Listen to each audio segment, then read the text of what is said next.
Hello everyone, welcome to NEET PG series. मैं हूं Aadesh from Learner Hub, the free learning platform जहां आप पढ़ते हो maths, physics, chemistry and biology absolutely for free only at learnerhub.com।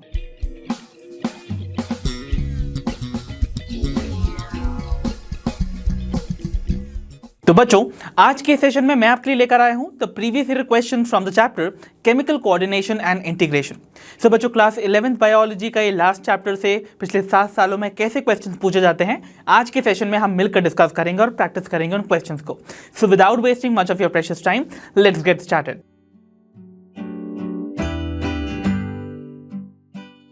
तो चलिए बच्चों, बिगिन करते हैं with the very first problem for today's session, जो कि है from the year 2017 and this question says GnRH, a hypothalamic hormone needed in reproduction, acts on.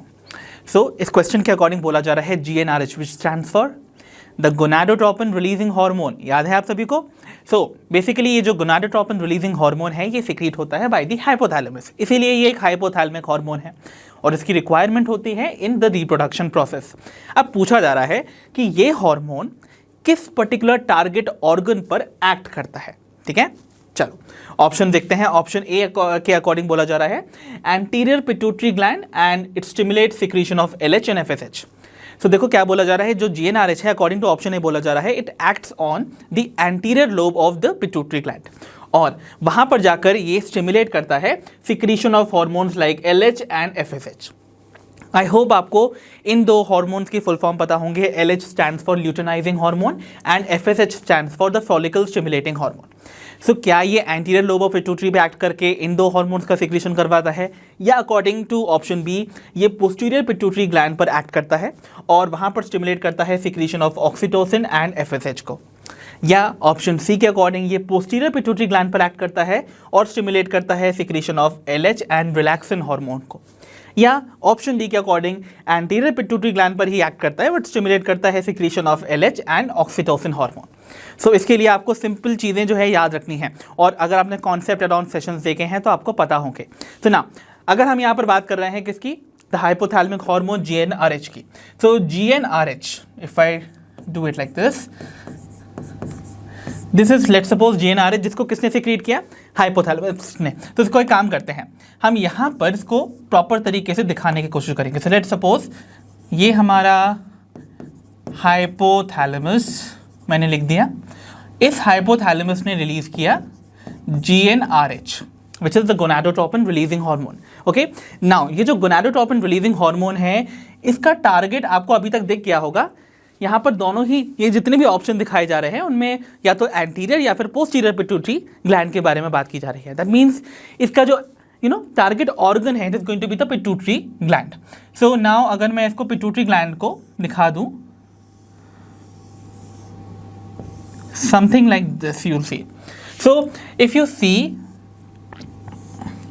Pituitary gland पर ये एक्ट करने वाला है। पिट्यूटरी ग्लैंड की ना आपको यहाँ पर दो लोब दिखाई देंगी। One lobe is towards the anterior side, इसको हम बुलाते हैं एंटीरियर पिट्यूटरी। ठीक है, एंटीरियर पिट्यूटरी लोब है ये, और यहां पर this is the posterior pituitary. ठीक है, नाउ रिमेंबर जो GnRH है वो बेसिकली रिप्रोडक्शन के टाइम पर रिप्रोडक्शन के लिए रिक्वायर्ड जो हॉर्मोन्स हैं उनको सिंथेसाइज करवाने में हेल्प करवाता है।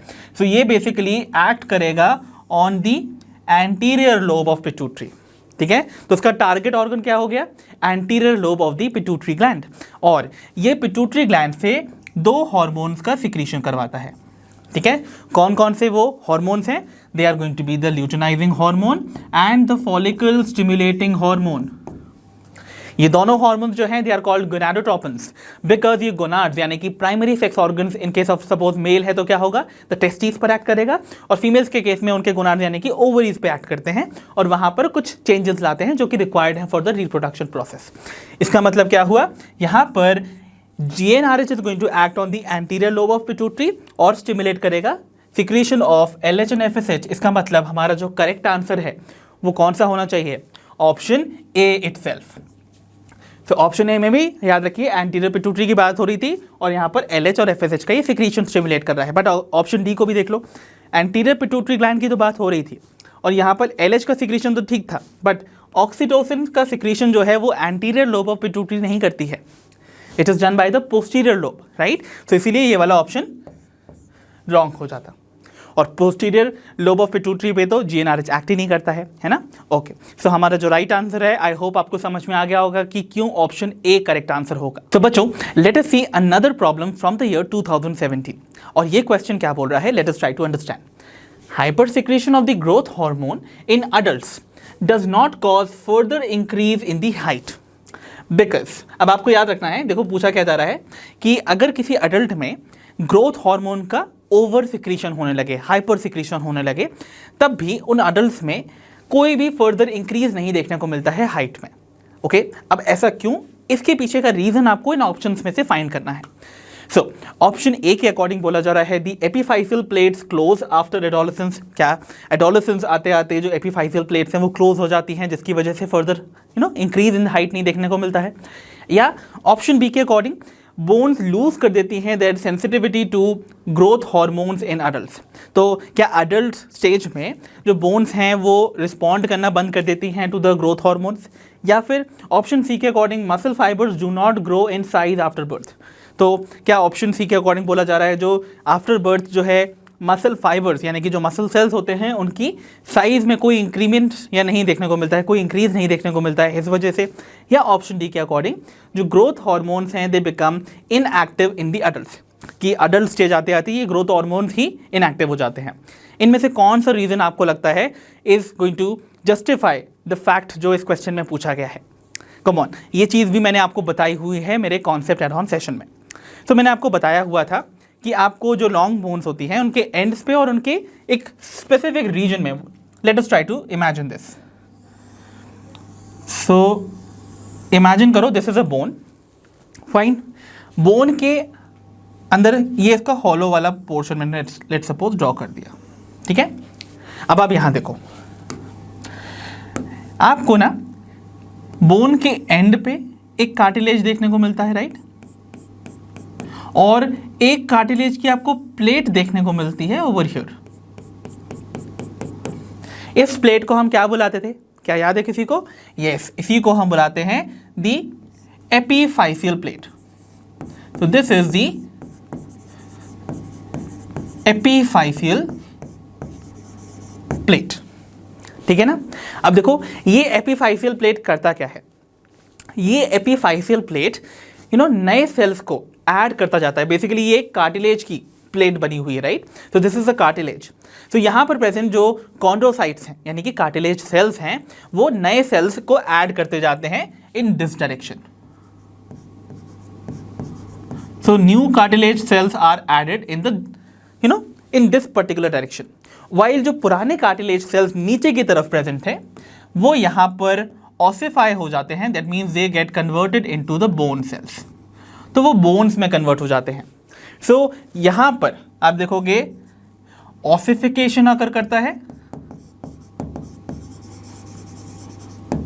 राइट, और यहां पर न्यू आपका एपीफाइसियल प्लेट यानी कि न्यू कार्टिलेज बनता जाता है इन द फॉरवर्ड डायरेक्शन। तो इस तरीके से यहां पर कार्टिलेज भी मेंटेन रहेगा इस डायरेक्शन में। सो आप देखोगे आपको कार्टिलेज की प्रेजेंस हमेशा बोन के एंड की तरफ ही देखने को मिलेगी, ठीक है। और जो पुराना कार्टिलेज है वो ऑसिफाई होके बोन्स में कन्वर्ट होता जाएगा। गेटिंग दिस और नॉट? तो एज सच क्या होगा, जो बोन की लेंथ है वो due to ossification of more and more cartilage material वो क्या करने वाली है, बोन की लेंथ इंक्रीज कर जाएगी। सो बोन क्या होता है, इस कार्टिलेज की एक्टिविटी की वजह से, इस एपीफाइसियल प्लेट की एक्टिविटी की वजह से अपने लेंथ को इंक्रीज कर देती हैं, है ना, और इस वजह से हाइट इंक्रीज करती है।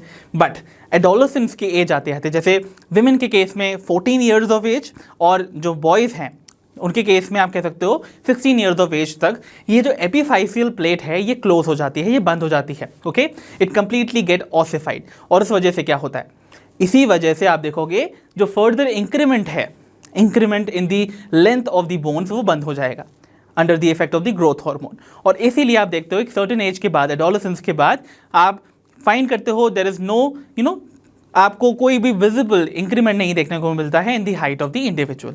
इसीलिए जो हमारा right answer in this case should be option A over here. So option A के according the epiphyseal plates close after adolescence, यही मोस्ट एप्रोप्रिएट रीजन है जो कि बताता है कि क्यों ग्रोथ हार्मोन्स के ओवर सिक्रेशन में भी के बावजूद भी किसी अडल्ट में इंक्रीज नहीं देखने को मिलता है हाइट में. इसीलिए final answer would be in this case option A. तो बच्चों अब हम बढ़ते हैं towards problem 3 that says a temporary endocrine gland in the human body is. तो एक ह्यूमन बॉडी के अंदर पाई जाने वाली इनमें से कौन सी एक टेम्पररी एंडोक्राइन ग्लैंड है. दैट मीन्स ये एक हार्मोन सिक्रीट करती है. ओके, सो ऑप्शन है option A corpus cardiacum, option B corpus luteum, option C corpus allatum या फिर option D the pineal gland. So बच्चों this is a very easy question. मुझे पता है आप सभी को इसका आंसर पता होगा and the right answer should be exactly corpus luteum, जिसे हम येलो बॉडी बुलाते हैं. कॉर्पस बोले तो body and luteum word indicate करता है येलो कलर. सो आप सभी को पता है ये जो कॉर्पस ल्यूटियम है ये कहाँ पाया जाता है. It is found inside the ovary, right. जब एक ओवरी ओव्यूलेशन अंडरगो कर चुकी होती है तो जो रिमेनिंग सेल्स होते हैं ग्रैन्युलोसा और थीका सेल्स वो फॉर्म करते हैं इस येलो बॉडी को which is the corpus luteum. So अगर मैं आपको जल्दी से सिर्फ उतना ही पोर्शन दिखाऊं तो अगर ये सपोज मैंने ड्रॉ की है, let's suppose the ovary, right. So ovary में यहाँ पर इमेजिन कर लेते हैं हम कि ओव्यूलेशन अकर किया है तो रिमेनिंग जो सेल्स हैं, लेट्स सपोज ये ओव्यूलेशन अकर किया है, ठीक है. The secondary oocyte is released, ये ओवम रिलीज हो गया तो रिमेनिंग जो ग्रैन्युलोसर सेल्स थे वो अब क्या बन जाएंगे, a structure like this. This is called the corpus luteum. अब ये जो कॉर्पस ल्यूटियम है इसका काम क्या है बच्चों, ये टेम्पररी स्ट्रक्चर है. ओके, और ये बेसिकली रिस्पॉन्सिबल होता है for the secretion of a hormone, और वो जो हार्मोन है इट इज प्रोजेस्टेरॉन. ठीक है, सो प्रोजेस्टेरॉन हार्मोन का सिक्रीशन करता है ये कॉर्पस ल्यूटियम जो कि एक टेम्पररी एंडोक्राइन ग्लैंड है. और प्रोजेस्टेरॉन हार्मोन आपको पता है प्रेगनेंसी सपोर्टिंग हार्मोन है, राइट. और इवन ये साथ ही साथ क्या करता है, मेमोरी ग्लैंड्स का डेवलपमेंट भी करता है, उनमें एल्वुलाई का फॉर्मेशन कर देता है. एल्वुलाई कुछ सैक जैसे स्ट्रक्चर्स हैं जिनमें मिल्क जो सिक्रीट होता है वो जाके स्टोर हो जाता है. सो इस तरीके से आपको याद रखिएगा कॉर्पस ल्यूटियम ओवरी के अंदर पाए जाने वाला ऐसा स्ट्रक्चर है जो कि टेम्पररी स्ट्रक्चर है बट ये एक हार्मोन का सिक्रीशन करता है, इसलिए ये एक एंडोक्राइन स्ट्रक्चर है. ठीक है, एंडोक्राइन इसलिए कहा बिकॉज ये हार्मोन का सिक्रीशन करेगा. इसीलिए हमारा करेक्ट आंसर क्या होना चाहिए, ऑब्वियसली ऑप्शन बी. तो बच्चों अब हम बढ़ते हैं towards problem 4 from the year 2018. The question says which of the following hormones can play a significant role in osteoporosis. So बच्चों इनमें से दिए हुए कौन से हार्मोन्स का जो पेयर है वो ऑस्टियोपोरोसिस में एक इंपॉर्टेंट रोल प्ले कर सकता है. ओके, आई होप आप सभी को याद होगा ऑस्टियोपोरोसिस एक ऐसी कंडीशन है जो कि हमने पढ़ी थी in the chapter locomotion and movement, right. Locomotion and movement में हमने कुछ मस्कुलर डिसऑर्डर्स पढ़े थे जिनमें से एक ऑस्टियोपोरोसिस भी था. अब आप सभी को याद आ रहा होगा ये एक एज रिलेटेड फैक्टर है या फिर एज रिलेटेड डिसऑर्डर है जहाँ पर जो बोन डेंसिटी है वो डिक्रीज होने लगती है, बोन मास कम होने लगता है. ओके, अब इसके पीछे कौन कौन से हार्मोन्स अपना रोल प्ले कर सकते हैं. लोकोमोशन एंड मूवमेंट वाले चैप्टर में मैंने आपको एक हार्मोन के बारे में इंडिकेशन दिया था, but let us see which is the another one. So option A के according it is estrogen and parathyroid hormone. Okay, या फिर ऑप्शन बी के according it is aldosterone and prolactin hormone, या ऑप्शन सी के according progesterone and aldosterone, या option D के according parathyroid hormone and prolactin. So बच्चों अगर आपको थोड़ी बहुत चीज़ें रिकॉल हो पा रही हैं from the chapter locomotion and movement, मैंने आपको बताया था वहाँ पर जो एक बहुत ही कॉमन कॉज ऑस्टियोपोरोसिस का होता है mostly in females, that is the low levels of estrogen. So जब एक फीमेल मेनोपॉज की कंडीशन को नियर करती है तो एस्ट्रोजन लेवल्स जो होता है वो कम होने लगता है. ओके, और एस्ट्रोजन लेवल्स जब कम होने लगते हैं तब वहाँ पर बोन डेंसिटी कम होने लगती है. सिमिलरली एस्ट्रोजन का तो इंपॉर्टेंट रोल है ही है. अनदर हार्मोन जो कि इसमें रोल प्ले करने वाला है it could be the parathyroid hormone. Why parathyroid hormone? देखो पैराथायरॉयड हार्मोन आपको पता है ये एक हाइपर कैल्सीमिक हार्मोन है. दैट मीन्स ये ब्लड में कैल्शियम लेवल्स को इंक्रीज कर देता है. कैसे करता होगा? बोन का रीअब्सॉर्प्शन बढ़ा के. दैट मीन्स बोन से जो कैल्शियम आयन है वो डिजॉल्व होकर ब्लड में आने लगते हैं जिसकी वजह से ऑसिफिकेशन कम होने लगता है और बोन्स जो हैं वो पोरस होने लगती हैं, राइट। तो यहाँ पर बोन डेंसिटी या बोन मास कम होने लगता है and that leads to osteoporosis. So the combination of the hormones जो कि ऑस्टियोपोरोसिस कॉज कर सकता है, it could be estrogen and the parathyroid hormone, hence हमारा ऑप्शन ए ही करेक्ट होगा। आई होप ये क्वेश्चन आपको अच्छे से समझ आया होगा। सो बच्चों, let us now move towards problem 5, another question from the year 2018। Question के according which of the following is an amino acid derived hormone. So बच्चों, दिए हुए ऑप्शंस में से कौन सा वो हार्मोन है जो कि आता है एक अमाइनो एसिड से, यानी कि जिसका जो डेरिवेशन है it is from the amino acid. Option A के according ecdysone, option B estriol, option C epinephrine या फिर ऑप्शन डी एस्ट्राडायोल। सो आप सभी को याद है बच्चों, हमने हार्मोन्स का क्लासिफिकेशन पढ़ा था based on their chemical nature. So हमने देखा था there can be proteinaceous, they can be steroidal and so on, right. हमने इतनी सारी कैटेगरीज देख ली थी। सो कौन सा पर्टिकुलर ऐसा हार्मोन है जो कि एक अमाइनो एसिड से डिराइव होता था? सो याद कीजिए, मैंने आपको बताया था उसमें आते थे द कैटेकोलामाइंस, और कैटेकोलामाइंस में एग्जाम्पल आता है एपिनेफ्रिन का। तो इसका मतलब हमारा जो राइट आंसर होगा वो क्या होगा? एपिनेफ्रिन। ओके, तो एपिनेफ्रिन जो कि कौन सिक्रीट करता है? The adrenal medulla. ये एक अमाइनो एसिड से डिराइव्ड हार्मोन है, ठीक है। ओके, वाइल जो एक्टाइसोन, एस्ट्रायोल और एस्ट्राडायोल हैं, they are all steroidal hormone, यानी कि स्टेरॉइड से डिराइव्ड है। ओके, सो हमारा जो राइट आंसर है it is going to be option. तो बच्चों, अब हमारी स्क्रीन पर प्रेजेंट है प्रॉब्लम नंबर 6 जो कि पूछी गई थी in the year 2019। According to the problem, how does steroid hormone influence the cellular activities. तो एक स्टेरॉइड हार्मोन बेसिकली कैसे एक सेल की एक्टिविटी को इन्फ्लुएंस करता है? ऑप्शंस के अकॉर्डिंग चलते हैं। So option A says activating cyclic AMP which is adenosine monophosphate located on the cell membrane, या फिर ऑप्शन बी के according using aquaporin channels as a second messenger. क्या ये एक्वापोरिन चैनल्स को सेकेंडरी मैसेंजर्स की तरह इस्तेमाल करते हैं? या ऑप्शन सी के according changing the permeability of the cell membrane, या फिर ये ऐसे हार्मोन जो हैं स्टेरॉइड हार्मोन्स वो सेल मेम्ब्रेन की परमिएबिलिटी को चेंज कर देते हैं? या ऑप्शन डी के according they bind to the DNA and form a gene hormone complex. So बच्चों, यहाँ बात किसकी हो रही है? देखो, स्टेरॉइडल हार्मोन की। स्टेरॉइडल हार्मोन्स कैसे होते हैं? They are lipid basically in nature, और लिपिड जो है उनके पास कैपेबिलिटी है कि वो प्लाज्मा मेम्ब्रेन को क्रॉस कर सकते हैं। They can get inside the cytoplasm. कैसे एंट्री ले लेंगे? बिकॉज जो आपकी सेल मेम्ब्रेन या प्लाज्मा मेम्ब्रेन है वो लिपोप्रोटीनेशियस है। ओके, वो लिपिड बाइलेयर से अगर मिलकर बनेगी तो उसके अंदर सिर्फ लिपिड ही पास कर सकता है। ओके, तो इसका मतलब क्या होगा? इमेजिन करो कि इमेजिन करते हैं suppose this is the plasma membrane, ठीक है। इस प्लाज्मा मेम्ब्रेन को क्रॉस करके हमारा ये जो स्टेरॉइडल हार्मोन है, let's suppose this is my steroidal hormone. So ये क्या है? द स्टेरॉइडल हार्मोन, और ये क्या है? हमारी plasma membrane. So steroidal hormone being lipid in nature, ये क्रॉस कर सकता है किसको? प्लाज्मा मेम्ब्रेन को, and can come inside the cytoplasm of the cell, है ना। अब ये क्या करेगा? अब ये साइटोप्लाज्म में बाइंड करेगा विथ अ रिसेप्टर, ठीक है। तो एक रिसेप्टर से बाइंड करेगा जो कि स्पेसिफिकली इसी हार्मोन का होगा। सो यहाँ पर जाके ये लेट्स सपोज एक रिसेप्टर से बाइंड करता है, ये हम मान लेते हैं हमारा रिसेप्टर है। So this is what I am representing as a receptor. अब ये रिसेप्टर से जब ये बाइंड करेगा टुगेदर तो ये फॉर्म करेगा एक हार्मोन रिसेप्टर कॉम्प्लेक्स। क्या फॉर्म करेगा? एक hormone receptor complex.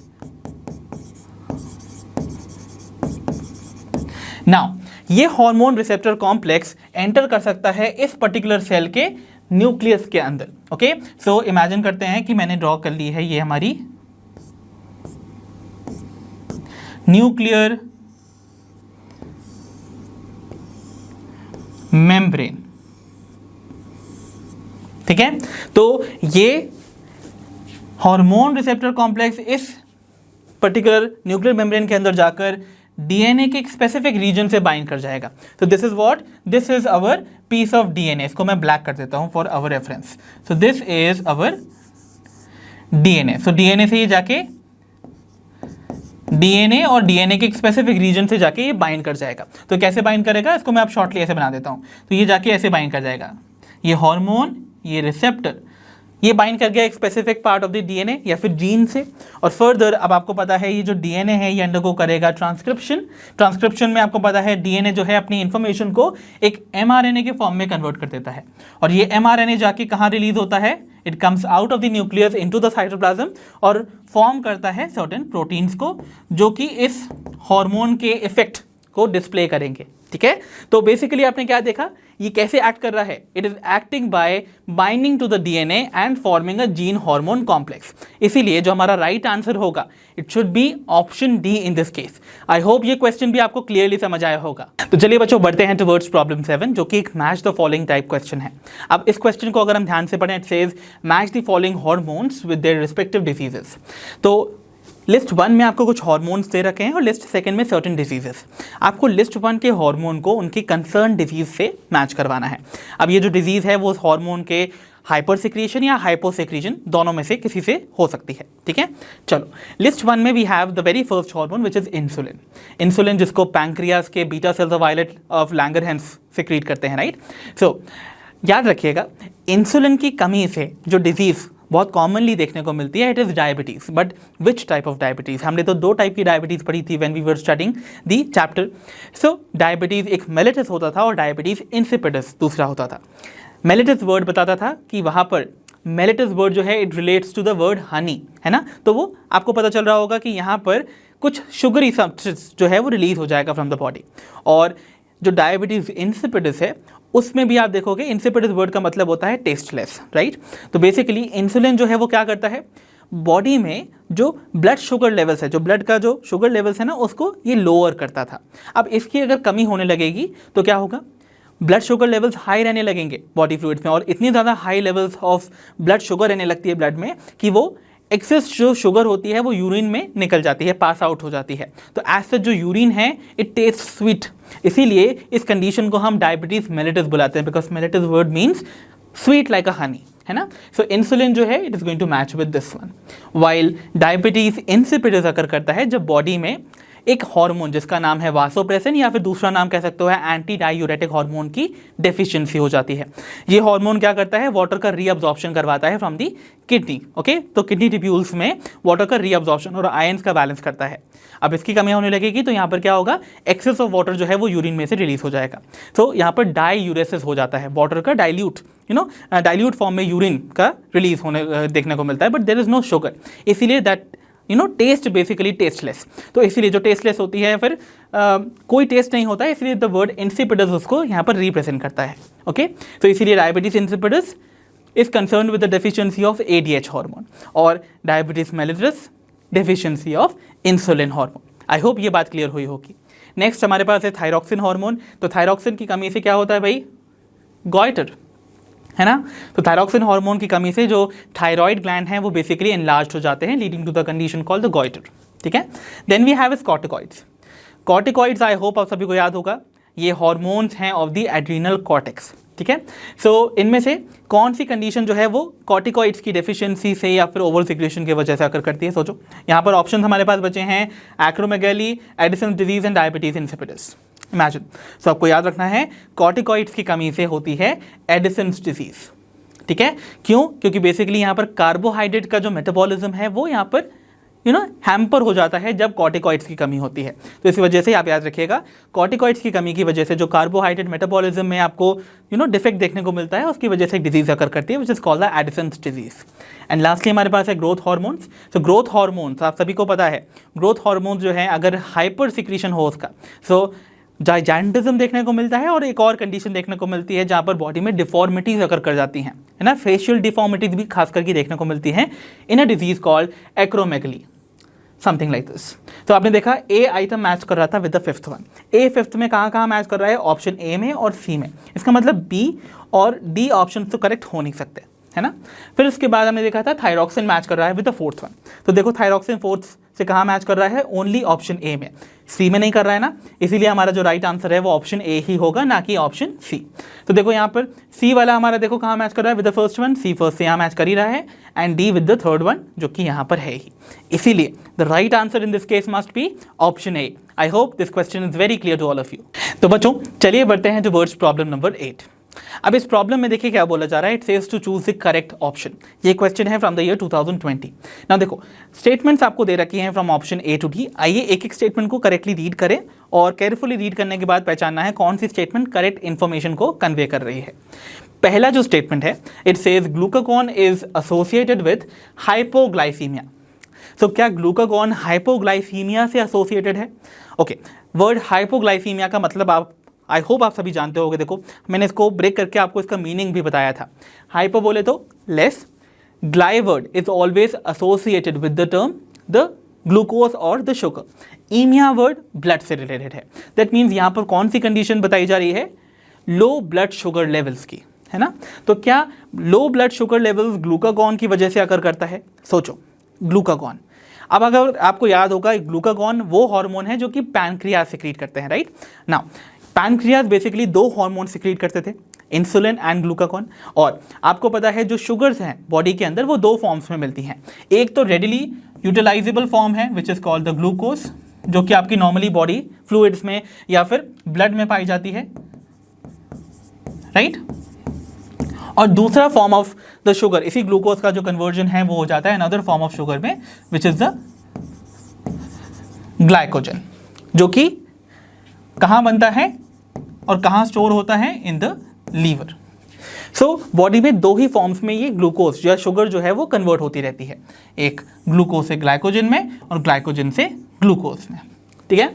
So imagine अगर मुझे इस ग्लूकोज को कन्वर्ट करना है ग्लाइकोजन में तो कौन सा हार्मोन रिक्वायर्ड होगा? देखो क्या करना है, ग्लूकोज का कन्वर्जन इनटू ग्लाइकोजन, यानी कि हम क्या करने वाले हैं? ग्लाइकोजन का सिंथेसिस करने वाले हैं, ओके। क्योंकि देखो ग्लूकोज जो है वो रेडिली यूटिलाइजेबल फॉर्म ऑफ शुगर है, इसको बॉडी आराम से यूज कर सकती है। बट अगर आपकी बॉडी में एक्सेस शुगर है तो उसको आपको स्टोर करना है, और वो भी एक ऐसे फॉर्म में जो कि बॉडी डायरेक्टली यूज ना कर सके, विच इज द ग्लाइकोजन। इसीलिए जो रिजर्व फूड मटेरियल होता है ना एनिमल्स के अंदर, वो ग्लाइकोजन होता है, बिकॉज हमारी बॉडी इस मॉलिक्यूल को डायरेक्टली ब्रेक करके एनर्जी नहीं ले सकती है। इसको पहले ब्रेक करना होता है ग्लूकोज में, और फिर ये ग्लूकोज हमारी बॉडी में रेडिली यूटिलाइज हो जाता है, राइट। सो मुझे इस नॉन यूटिलाइजेबल फॉर्म में ग्लूकोज का कन्वर्जन जो है वो करवाता हुआ नजर आता है एक हार्मोन जिसका नाम है insulin. You getting it? So insulin क्या करता है? इंसुलिन ग्लूकोज से ग्लाइकोजन का सिंथेसिस करता है, इसको हम बोलते हैं ग्लाइकोजेनेसिस, क्योंकि ग्लाइकोजन का सिंथेसिस हो रहा है ना। सो ग्लाइकोजेनेसिस की प्रोसेस जो है वो इंसुलिन करवाता है। इस प्रोसेस में ग्लूकोज ग्लाइकोजन में कन्वर्ट हो रहा है, यानी कि ब्लड में प्रेजेंट जो भी ग्लूकोज है वो लीवर में जाके ग्लाइकोजन में कन्वर्ट होता जा रहा है। एज सच आप देखोगे ब्लड से ग्लूकोज मॉलिक्यूल चुन चुन के उठाए जाते हैं और ग्लाइकोजन में कन्वर्ट करते जाते हैं। इन अ वे ब्लड के अंदर से जब ग्लूकोज मॉलिक्यूल्स कन्वर्ट होने लगेंगे ग्लाइकोजन में, तो ब्लड में ग्लूकोज लेवल जो है वो कम होने लगेगा ना। तो ब्लड शुगर लेवल्स अगर कम होने लगेगी, सो यहां पर कौन सी कंडीशन अकर करेगी? लो ब्लड शुगर लेवल्स की, जैसे हम क्या बुलाते हैं? हाइपोग्लाइसीमिया। इसका मतलब हाइपोग्लाइसीमिया इंसुलिन से एसोसिएटेड है। कौन से हार्मोन से? इंसुलिन से। तो याद रखिएगा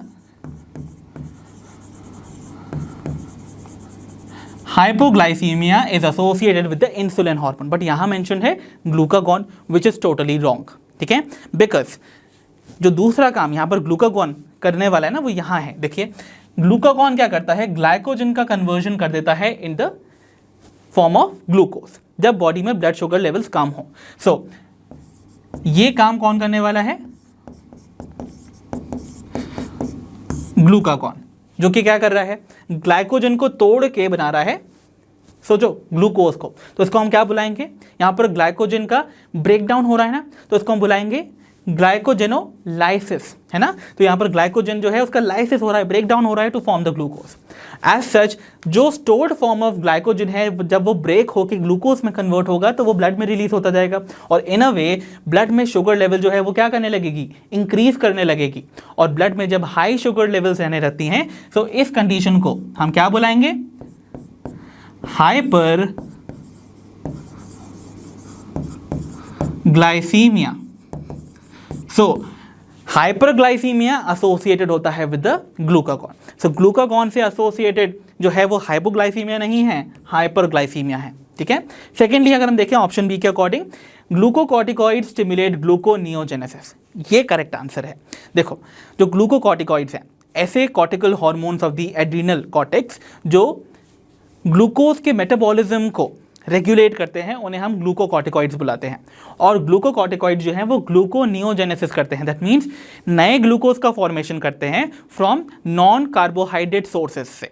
तो बिना किसी कार्बोहाइड्रेट सोर्स के अगर मैं एक ग्लूकोज को बना लूँ जो कि एक कार्बोहाइड्रेट है, वो कहलाता है ग्लूकोनियोजेनेसिस, जो कि ग्लूकोकॉर्टिकॉइड्स के कंट्रोल में आता है। इसीलिए ये हमारा करेक्ट आंसर है। ठीक है, आप देखते हैं ऑप्शन सी के अकॉर्डिंग क्या बोला जा रहा है, insulin acts on the pancreatic cells and adipocytes, जो कि रॉन्ग है ना। देखो इंसुलिन जो है आपको पता है एडिपोसाइट्स पे तो एक्ट करता था, बट पैनक्रियाटिक सेल्स पे नहीं भाई। पैनक्रियाटिक सेल्स तो खुद ही इस इंसुलिन को बना रहे हैं। ओके, तो उसका टारगेट ऑर्गन के जो सेल्स होंगे वो तो अलग होंगे ना। सो इंसुलिन एक्ट करता था किन दो टारगेट सेल्स पे, वन वॉज दी हेपाटोसाइट जो कि लीवर सेल्स हैं, और दूसरे थे द एडिपोसाइट जिन्हें हम फैट सेल्स बुलाते हैं। तो यहाँ पर पैनक्रियाटिक सेल्स नहीं लीवर सेल्स होना चाहिए था, तभी ये करेक्ट होता। ये भी रॉन्ग हो गया। एंड लास्टली ऑप्शन डी है हमारे पास, that says insulin is associated with hyperglycaemia. तो क्या इंसुलिन हाइपरग्लाइसीमिया से एसोसिएटेड है? देखो इंसुलिन एसोसिएटेड है विद हाइपोग्लाइसीमिया, इसका मतलब क्या हुआ, ये वाला स्टेटमेंट भी तो रॉन्ग हुआ। तो हमारा जो फाइनल आंसर करेक्ट है वो कौन सा होगा, option B in this case. I hope ये क्वेश्चन आपको बहुत क्लियरली समझ आया होगा।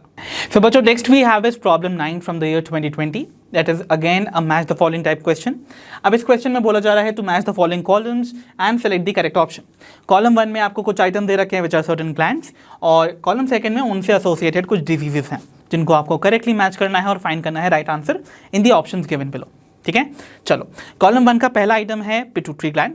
सो पिट्यूटरी ग्लैंड से एसोसिएटेड यहाँ पर कौन सी आपको पर्टिकुलर डिजीज दिख रही है, इमेजिन पिट्यूटरी ग्लैंड। ऑप्शन देखो यहाँ पर ग्रेव्स डिजीज है, डायबिटीज मेलिटस है, डायबिटीज इंसिपिडस है और एडिसन्स डिजीज है। अब आप लॉजिकली चल सकते हो।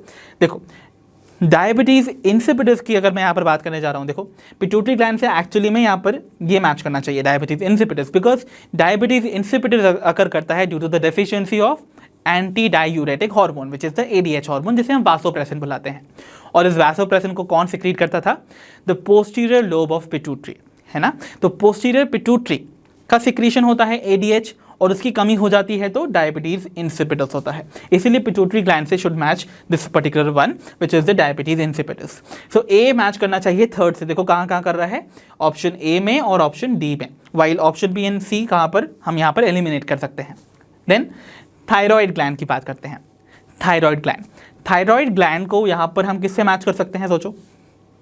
Yes, the Graves disease, very good. So thyroid gland match करना चाहिए विद द ग्रेव्स डिजीज। क्यों भाई, आपको पता है थायराइड ग्लैंड का जो सिक्रीशन है विच इज थायरॉक्सिन, अगर इसको ओवर सिक्रीशन हो जाता है तो क्या होगा, आपको हाइपर सिक्रीशन की वजह से ये ग्रेव्स डिजीज आकर करती हुई नजर आती है, जहाँ पर बेसल मेटाबॉलिक रेट बहुत फास्ट हो जाता है। इवन आपको बहुत ज़्यादा रेस्टलेसनेस देखने को मिलती है, आईज भी जो है वो बल्ज आउट कर जाती हैं from the eye sockets, and this disease would be called the Graves disease.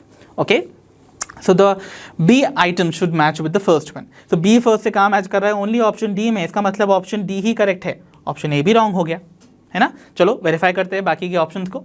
So adrenal gland, adrenal gland की जो कॉर्टेक्स है उससे रिलीज होने वाले हार्मोन्स को हम कॉर्टिकॉइड्स बुलाते थे, और जिसकी कमी से हमें एडिसन्स डिजीज देखने को मिलती है ना।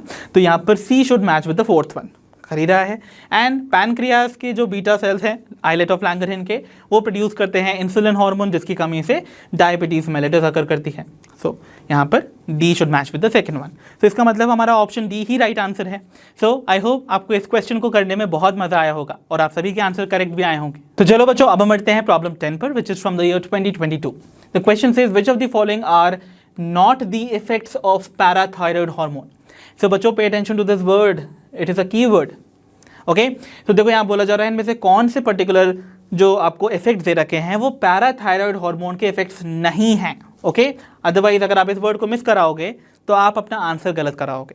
चलो यहाँ पर आपको कुछ सेट ऑफ इफेक्ट्स दे रखे हैं। पहला इफेक्ट है it stimulates the process of bone resorption.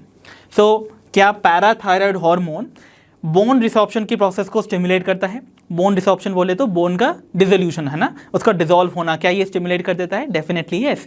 जब डिसॉल्व करेगा ये बोन के मटेरियल को तो कैल्शियम को रिलीज कर देगा ब्लड में, जिसकी वजह से ये ब्लड के कैल्शियम लेवल्स को इंक्रीज कर देता है। ये तो आप जानते हो कि पैराथायरॉयड हार्मोन एक हाइपर कैल्सीमिक हार्मोन है जो कैल्शियम के लेवल को ब्लड में बढ़ा देता है, ठीक है।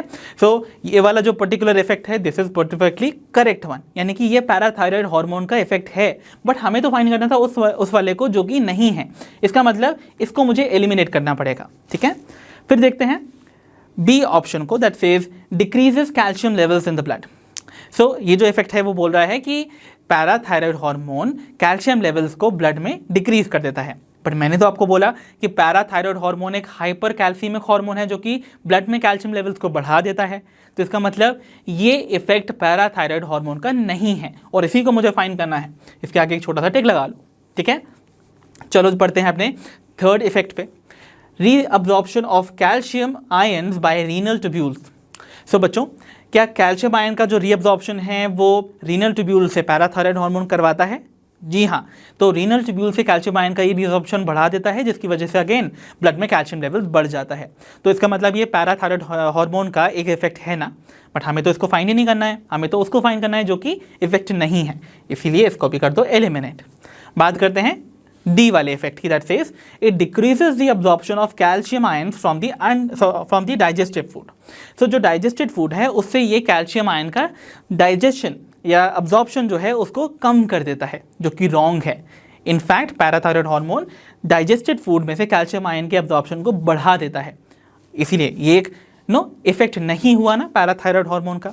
इसका मतलब क्या हुआ, इसी को मुझे फाइंड करना है। Okay, remember we are finding those effect जो कि पैराथायराइड हार्मोन के नहीं हैं।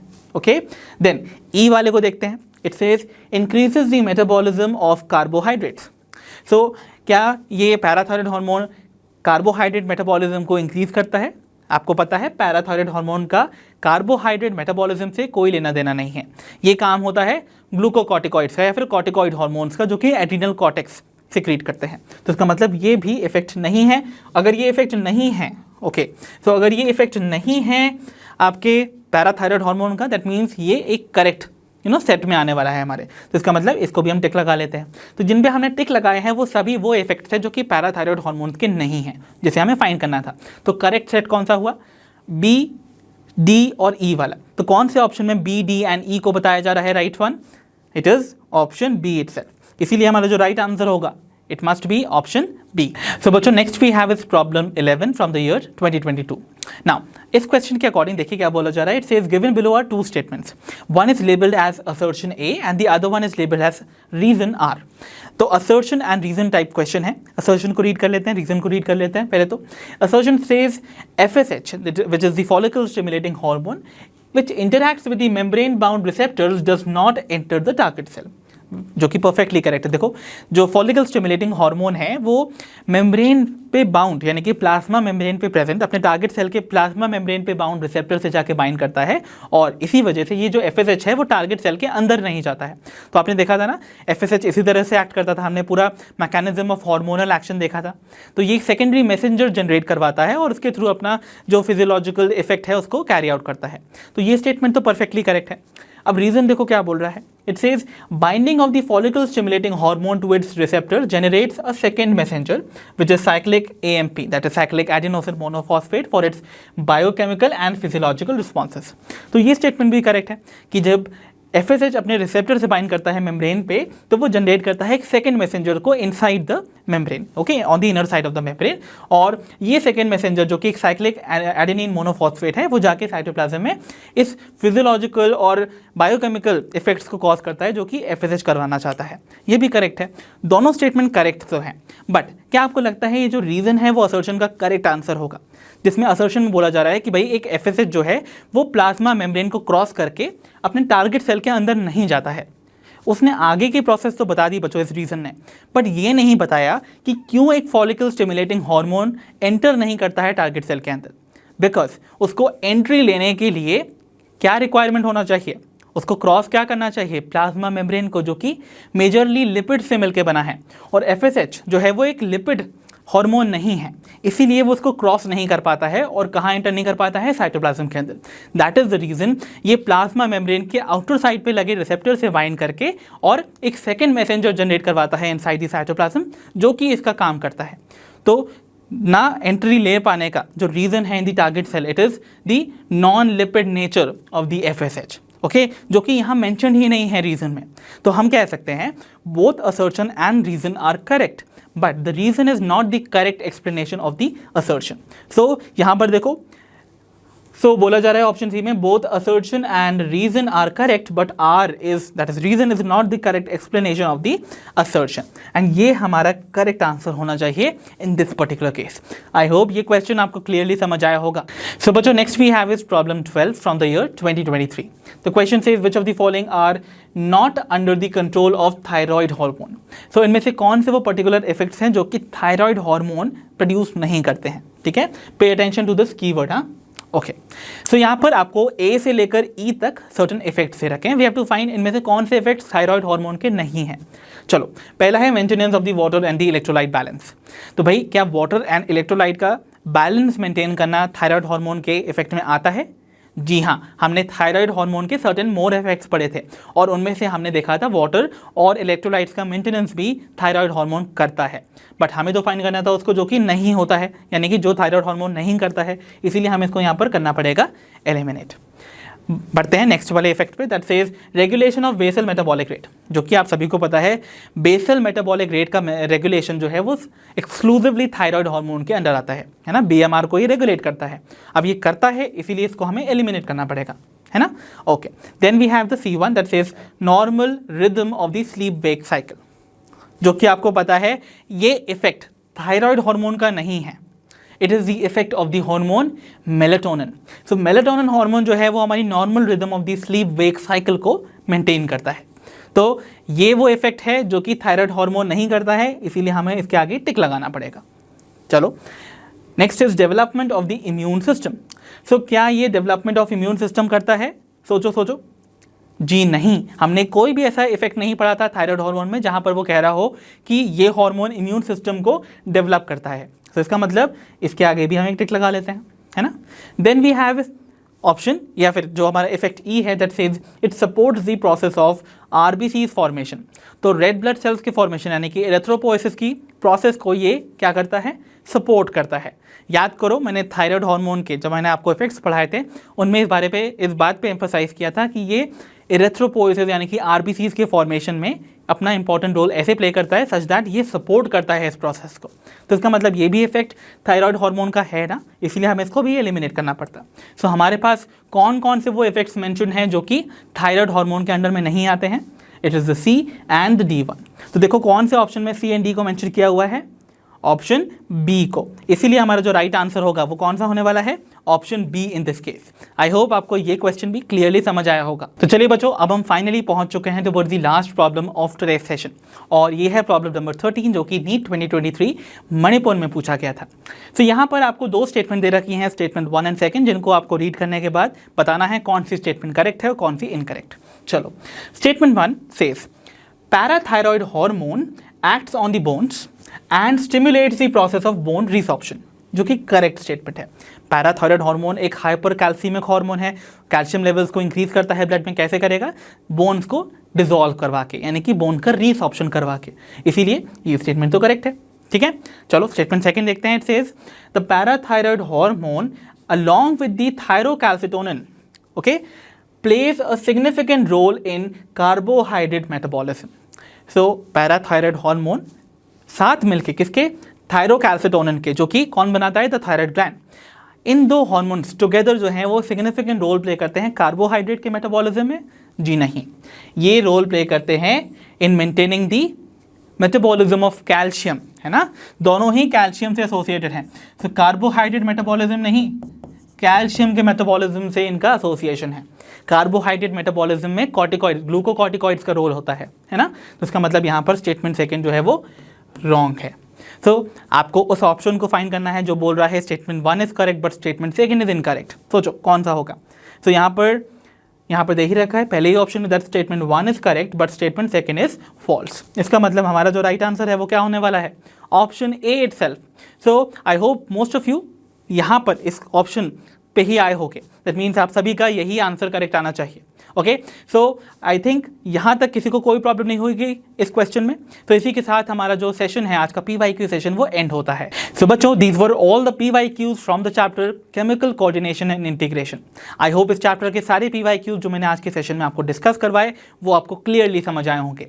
अब हम मिलेंगे अपनी नेक्स्ट वीडियो में। अंटिल देन आप अपना ध्यान रखिए और पढ़ते रहिए। और जैसा कि आप सभी जानते हो, लर्न हो मतलब फ्री है पर बेस्ट है।